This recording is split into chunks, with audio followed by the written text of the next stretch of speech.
Hi hello అందరికీ ఎలా ఉన్నారు? అందరూ చాలా అద్భుతంగా ఉన్నారు కదా. మళ్ళీ నేను మీ విజయ విండోస్కి తిరిగి స్వాగతం. లాస్ట్ వీడియోలో మనము క్యూ లైన్లో వెళ్ళి హనుమాన్ గడిలో కొలువైన బాల హనుమానుని దర్శనం చేసుకున్నాం కదా. ఈరోజు వీడియోలో మనము అదే క్యూలో ఎడమ వైపుకు వెళ్ళి రామ జన్మభూమిలో కొలువైన బాలరాముణ్ణి దర్శనం చేసుకుని వద్దాము. ఆలస్యం లేకుండా వీడియోలోకి let's get into the video.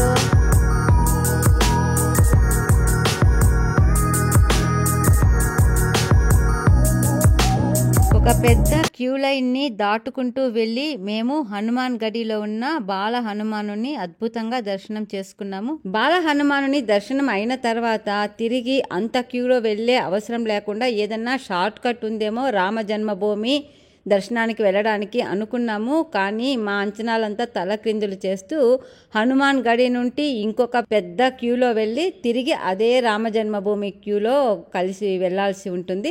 అలా వెళ్ళి ముందుగా మనం వచ్చిన అదే క్యూలో కొద్ది దూరము ముందుకు వచ్చిన తర్వాత హనుమాన్ గడికి రైట్ సైడు, రామ జన్మభూమికి లెఫ్ట్ సైడు డైవర్షన్ ఉంటుంది.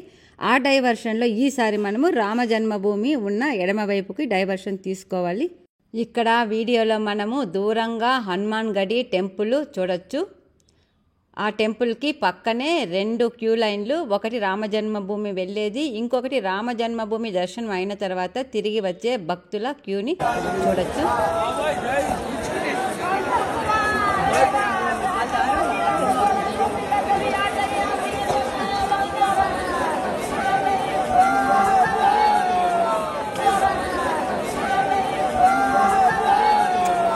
రామ జన్మభూమి క్యూ లైన్ సపరేషన్ తీసుకున్న తర్వాత దాదాపు 200 నుండి 300 మీటర్లు నడిచిన తర్వాత ఈ ప్రదేశం వస్తుంది. ఇక్కడ నుండి రైట్ తీసుకోవాల్సి ఉంటుంది. అఫిషియల్గా ఇక్కడ నుండి రామ జన్మభూమి ప్రదేశము స్టార్ట్ అయిపోతుంది. అయితే మాకు అక్కడ టెంపుల్ ఎక్కడ ఉందో ఏమాత్రం కనిపించలేదు. సరే, అందరూ వెళ్తున్న వైపుకు మేము అదే క్యూలో వెళ్తూ ఉన్నాము అంతే.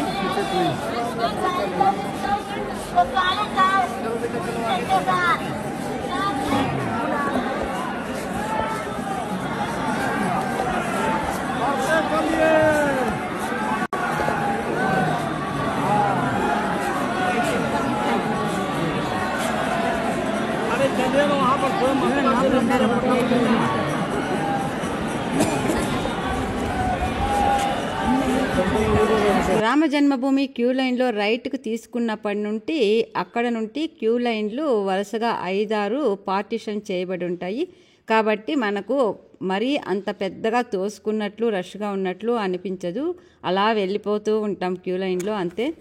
చుట్టూ ఇప్పుడిప్పుడే నిర్మాణం అవుతున్న ప్రహారీలను చూస్తూ ఉంటే అయోధ్య రామ మందిరం చుట్టూ వచ్చే ప్రహారీ కూడా ఇంతవరకు వచ్చేట్లు ఉంది అని అనిపించింది. క్యూ లైన్లో వెళుతూ ఉంటే ఎడమ వైపున శ్రీ సుగ్రీవ్ ఖిలా అని కనిపించింది. అంటే సుగ్రీవునికి సంబంధించిన దేవాలయం లాగా అనిపించింది.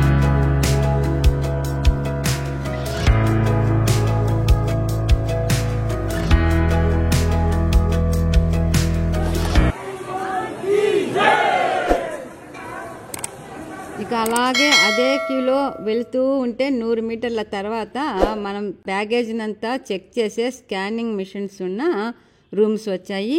అవి కూడా వరుసగా చాలా ఉన్నాయి. బ్యాగేజీ చెకింగ్తో పాటు మొబైల్ ఫోన్స్ కూడా అలో చేయరేమో అని అనుకున్నాను. కానీ ఇక్కడ ఆలయ నిర్మాణ పనులు ఇంకా పూర్తి కాలేదు కాబట్టి మొబైల్ ఫోన్స్ లాంటివి ఇంకా అలో చేస్తూ ఉన్నారు. 1992లో 1.5 లక్ష మంది కరసేవకులు బాబ్రీ మసీదును కూల్చివేసిన తర్వాత సుప్రీంకోర్టుకు ఎక్కిన ఈ కేసు 2019లో ఈ ప్రదేశమంతా అయోధ్య రామ జన్మభూమికి సంబంధించినదే అనే తీర్పు రావడంతో ఇక 2020 మార్చి నుండే ఇక్కడ దేవాలయ నిర్మాణం ప్రారంభమైంది. ఈ నిర్మాణము 2024 జనవరి నాటికి ఒక భాగము అంటే బాలరాముడు కొలువైన మెయిన్ గర్భగుడి వరకు పూర్తి అయ్యింది. ఇక దేవాలయం చుట్టూ ఉన్న కాంపౌండ్ వాళ్ళు, ఇంకా కొన్ని మిగిలిన దేవాలయాలు చిన్న చిన్నవి అన్నీ కూడా ఇంకా పూర్తి కావాల్సి ఉంది. గర్భగుడిలో బాలరాముణ్ణి దర్శించుకునే క్రమంలో మనకు చుట్టూ ఎన్నో చిన్న చిన్న దేవాలయాలు, కాంపౌండ్ వాళ్ళు నిర్మాణాలు జరుగుతూ కనిపిస్తాయి. బ్యాగ్స్ అన్నీ చెకింగ్ అయ్యి లోనికి వెళ్ళే క్యూ లైన్లు చేరే ఈ ప్రదేశంలో చెప్పుల స్టాండ్స్ ఉంటాయి. మనము రాముని దర్శనం చేసుకొని తిరిగి వచ్చినప్పుడు ఇదే ప్రదేశానికి తిరిగి రావడం జరుగుతుంది. అందుకనే చాలామంది ఇక్కడ చెప్పులు వదిలి వెళ్ళి తిరిగి వెళ్ళేటప్పుడు ఇక్కడ నుండి వేసుకొని తిరిగి వేరే సైడ్కి గేట్ నెంబర్ 3 వరకు వెళ్ళడం జరుగుతుంది. అందుకే చాలామంది చెప్పులు ఇక్కడే వదులుతూ ఉన్నారు. ఈ ప్రదేశంలో ఉన్న క్యూ లైన్లలో ఎంటర్ అయిన తర్వాత అయోధ్య రామ జన్మభూమి కొత్త దేవాలయము దూరంగా ఈ విధంగా అద్భుతంగా కనిపించసాగింది. మనము ఎక్కడైనా రామ జన్మభూమి నమూనా ఆలయాన్ని గమనించినప్పుడు 5 పెద్ద పెద్ద గోపురాలు ఉండడం చూడొచ్చు. అయితే ఇక్కడ మనకు 3 మాత్రమే పూర్తిగా అయినట్లు కనిపిస్తుంది. ఇక మిగిలిన 2 ఇప్పుడు నిర్మాణాలు జరుపుకుంటూ ఉన్నాయి. ఈ ఆలయాన్ని పూర్తిగా ఉత్తరాది వారికి సంబంధించిన నగర నిర్మాణ శైలిలో నిర్మించడం జరిగింది. ఈ ఆలయం మొత్తం మీద అత్యద్భుతంగా శిల్పాలు చెక్కిన 392 రాజస్థాన్కు చెందిన పింక్ శాండ్ స్టోన్ పిల్లర్స్ని చూడొచ్చు. ఈ ఆలయ నిర్మాణంలో ఎక్కడ కానీ ఐరన్, స్టీలు ఏది ఉపయోగించబడలేదు. అంతా కూడా సంప్రదాయబద్ధమైన రాయితోనే నిర్మించడం జరిగింది. పూర్వకాలంలో దేవాలయాలు నిర్మించడానికి వాడిన రాళ్ల మధ్యలో ఇంటర్లాకింగ్ సిస్టంతో ఇక్కడ నిర్మాణాలు అన్నీ కూడా జరుగుతూ ఉన్నాయి. దేవాలయంలోని ఆలయ సముదాయాలన్నీ ఉన్న ప్రదేశం అంతా కలిసి దాదాపు 70 ఎకరాలు ఉంటుంది. సాధారణంగా ప్రధాన ఆలయంలోనికి వెళ్లే ముందు గాలి గోపురం లాంటి గోపురాలు దాటి వెళ్తూ ఉంటాం కదా, అలాంటి ఒక గోపురంలోకి ఇప్పుడు మనం వెళ్తూ ఉన్నాము. ఈ గోపురం దాటి అవతల వైపుకు వెళ్తే మనకు ప్రధాన ఆలయము కనిపిస్తూ ఉంటుంది. ఈ గోపురం కూడా ఎంతో అద్భుతమైన మార్బల్ వర్క్ చెక్కబడి ఉంది.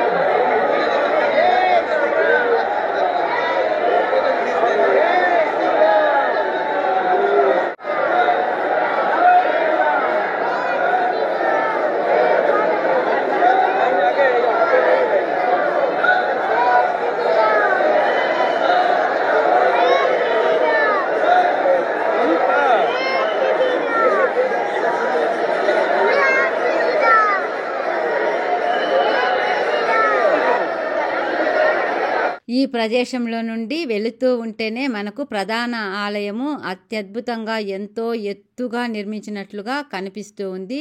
అక్కడికి వెళ్ళడానికి కొన్ని మెట్లు ఎక్కాల్సి ఉంటుంది. ఆ మెట్ల మీద అంతా కూడా ఎంతమంది ప్రజలు ఉన్నారో చూడండి. మెట్ల పైన అంతా కూడా ప్రజలు క్రిక్కిరిసిపోయినట్లు కనిపిస్తూ ఉంది కదా. ఇక్కడ మీ అందరితో ఒక విషయం చెప్పాలనిపిస్తూ ఉంది. మేము అయోధ్యలో క్యూ లైన్లో ఎంటర్ అయినప్పటి నుండి ఇంతవరకు కూడా ఎక్కడ చూసినా, ఏ ఫోటోలో వీడియోలో చూసినా ఇంతమంది జనాలు కనిపిస్తూ ఉన్నారు కదా. అయినా కూడా ఎక్కడ వాళ్ళు మనల్ని తాకడం కానీ మనల్ని నెట్టినట్లు కనిపించడం కానీ ఎక్కడా ఉండదు. అందరితో పాటు మనము ఒక ఫ్లో లాగా వెళ్ళిపోతూ ఉంటాము. ఉదయం 9 గంటలకి మేము మొదటగా క్యూ లైన్లో నిలబడి హనుమాన్ గడి చూసుకొని ఆ తర్వాత అయోధ్య రామ మందిరం చూసుకొని బయటకు వచ్చినప్పుడు టైము కేవలము 12 గంటలు మాత్రమే. అంటే దాదాపు 3 గంటల్లోనే మేము 2 ఆలయాలు కూడా అంత రష్లో చూసుకొని వచ్చాము. అంటే ఆ క్యూ ఫ్లో ఎలా ఉందో మీరు ఊహించుకోవచ్చు. బాలరాముడు కొలువైన ప్రధాన ఆలయం వద్దకు వచ్చేసాము. ఇక్కడ చూస్తూ ఉన్నారు కదా, దాదాపు 6-7 క్యూ లైన్లు వెళ్తూ ఉన్నాయి. క్యూ లైన్లన్నీ కూడా బాలరాముడు కొలువైన గర్భగుడి వరకు వెళ్తాయి. అన్ని క్యూ లైన్లలో వాళ్ళకి బాలరాముడు ఒక్కసారిగా దర్శనమిచ్చేట్లు అరేంజ్మెంట్ ఉండడం చేతనే ఈ క్యూ లైన్లలోని భక్తులు ఇంత తొందరగా దర్శనం చేసుకుని వెళ్ళిపోతూ ఉన్నారు. గర్భగుడి చుట్టూ ఉన్న ప్రధాన ఆలయం అంతా కూడా మార్బల్ స్తంభాలు చాలా అద్భుతంగా చెక్కి ఉన్నాయి.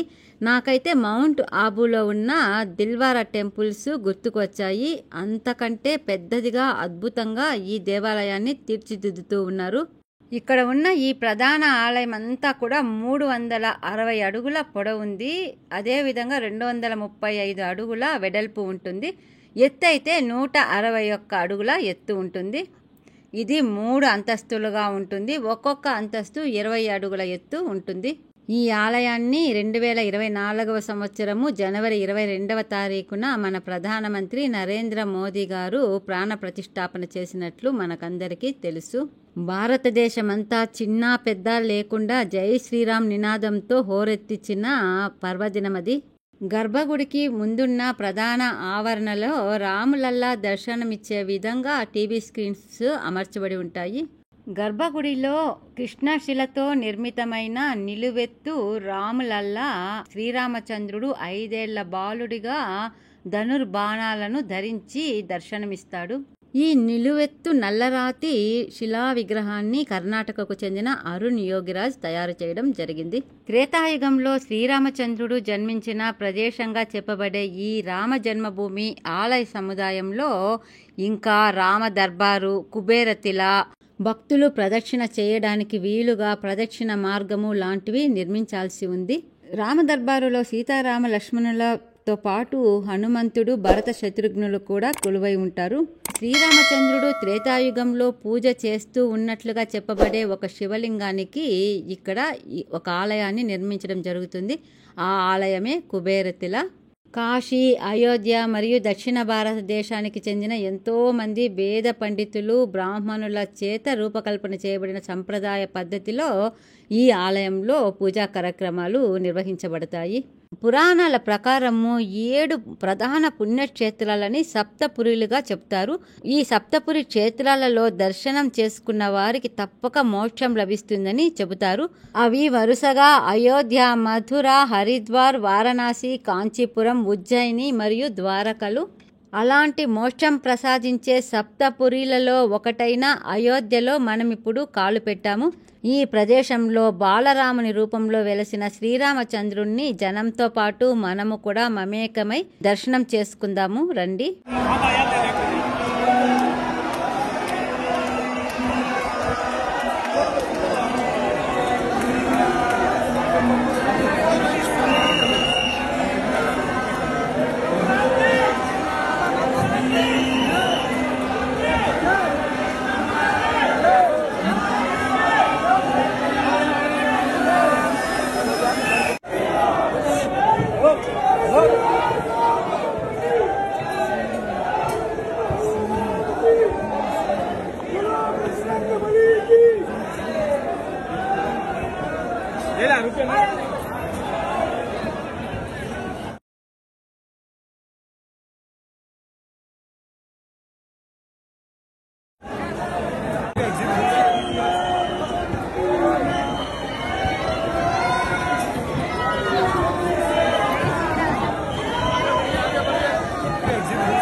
ఈ ఆలయము నిర్మించక మునుపు సీతారాముల విగ్రహాలు ఉన్న ప్రదేశమే ఇప్పుడు మనం చూస్తున్న టెంట్ లాంటి ప్రదేశము.